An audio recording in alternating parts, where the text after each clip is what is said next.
Okay, Pierre. There's a couple important considerations when we're filing our chains. Mm-hmm. So the angle of the top cutter, the leading edge is at the point here. So it's the highest point on the cutter. And the same thing when we're going the other way, the leading edge is the point and it slopes back. So it's critical that this area be sharp and to the highest part of the material. If you look at this one here, we've simulated where we've hit a rock or something like that, and you can see that the edge is rolled down. So the gray part is the height of the cutter. Now if you filed this and you just file it to halfway there, you put your finger on there, it feels really sharp. But because we have a difference in height, the chain doesn't cut. Okay, so it's super important to come back to the original material. Okay, so that's what you got to be keeping an eye on. Really important. The other thing that's important is we want to keep a reasonable hook on our chain. Okay. Like this one here doesn't have much hook in it. We should be filing where it originally started right here at this height. We should file straight across this line here.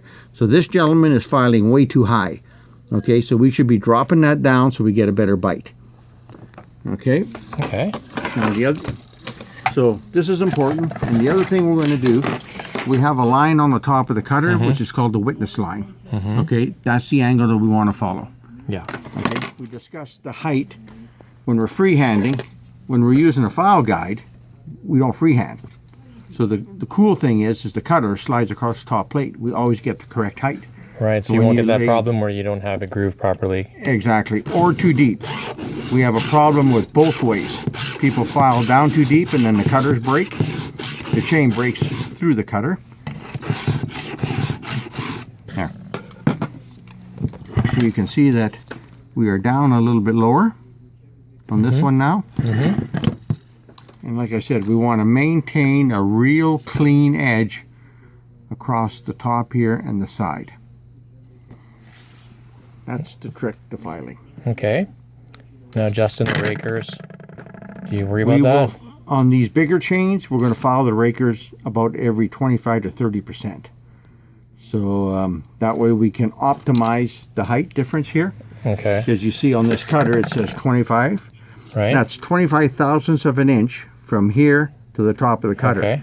And you see it slope back. So as we continue to file, this height gets less and less.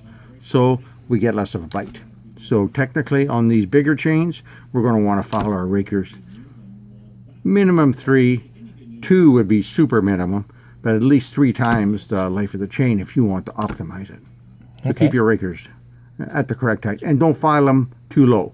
Lots of people will file them as a band-aid to a poor cutting chain.